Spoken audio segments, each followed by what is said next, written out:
Hello दोस्तों, मेरा नाम प्रदीप महेश्वरी। शिक्षा मनोविज्ञान में कुछ क्वेश्चन लेके आया हूँ जो आने वाले रीट पेपर में बहुत महत्वपूर्ण क्वेश्चन हैं।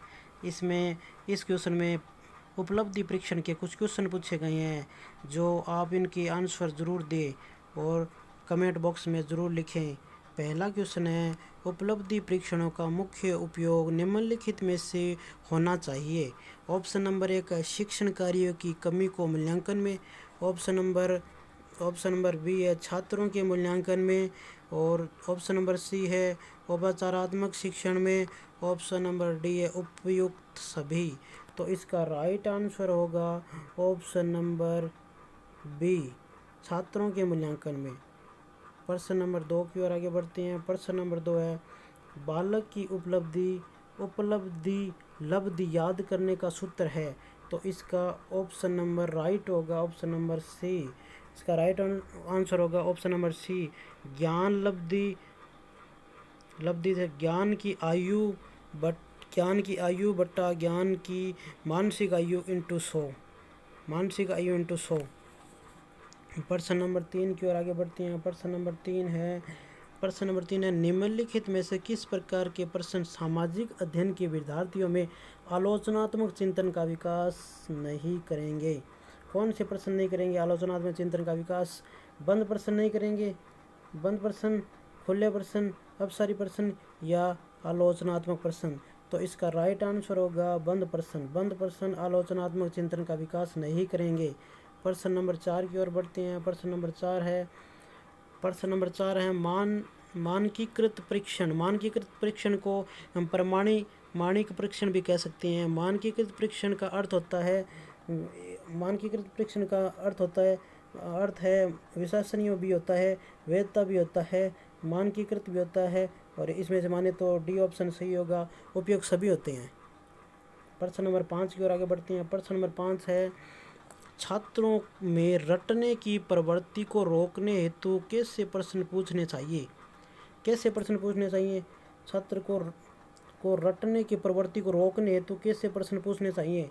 तो पहला प्रश्न का ऑप्शन है वस्तुनिष्ठ प्रश्न पूछने चाहिए, लघुत्मक प्रश्न पूछने चाहिए, दीर्घ प्रश्न पूछने चाहिए या निम्नात्मक प्रश्न पूछने चाहिए। तो इसका राइट आंसर होगा वस्तुनिष्ठ प्रश्न पूछने चाहिए। वस्तुनिष्ठ प्रश्नों से ही हमें रटने की प्रवृत्ति को रोका जा सकता है।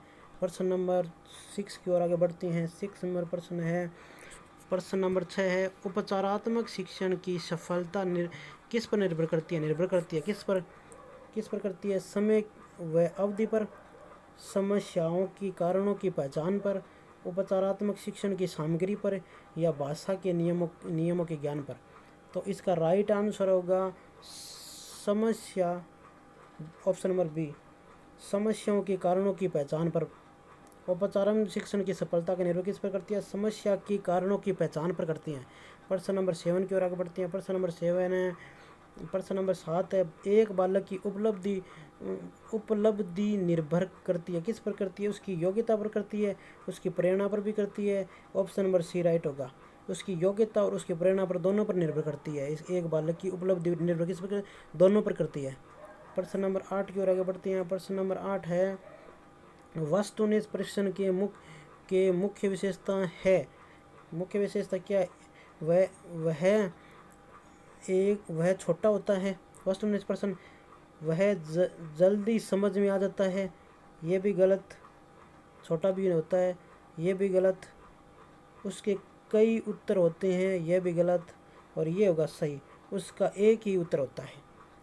8 नंबर क्वेश्चन का वस्तुनिष्ठ परीक्षण के क्या होते हैं? ये उसका एक ही उत्तर होता है। प्रश्न नंबर 9 की ओर आगे बढ़ते हैं। प्रश्न नंबर 9 है मानकीकृत परीक्षणों की तृतीय सोपान प्रश्नों का चयन करने में प्रश्नों की जांच कितनी प्रकार की जाती है? कितने प्रकार से की जाती है? तो ये की जाती है ऑप्शन नंबर होगा 2। प्रश्नों की जांच 2 प्रकार से की जाती है। एक की जाती है तकनीकी प्रश्नों से, एक व्यवहारिक से।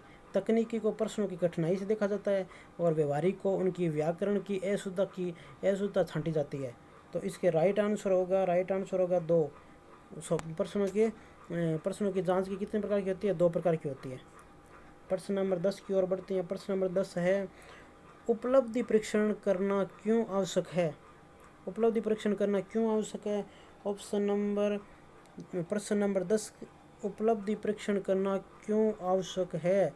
उपलब्धि परीक्षण करना क्यों आवश्यक है? प्रश्न नंबर 10, मूल्यांकन से, ऑप्शन नंबर 1, मूल्यांकन से बच्चे पढ़ते हैं, गलत। ऑप्शन नंबर बी, उससे बच्चे उपलब्धि का स्तर पता चलता है, ऑप्शन नंबर गलत। बच्चों को सीखने का स्तर, ज्ञान प्राप्त होता है, गलत। ऑप्शन नंबर डी होगा राइट, शिक्षकों की उपलब्धि का पता चलता है। शिक्षकों की उपलब्धि का पता चलता है, ऑप्शन नंबर डी इसका राइट होगा। आगे प्रश्न नंबर 11 की ओर बढ़ते हैं। प्रश्न नंबर 11 है, उपलब्धि परीक्षण को सामग्री के आधार पर कितने भागों में वर्गीकृत किया जा सकता है? उपलब्धि परीक्षण की सामग्री के आधार पर कितने भागों में वर्गीकृत किया जा सकता है?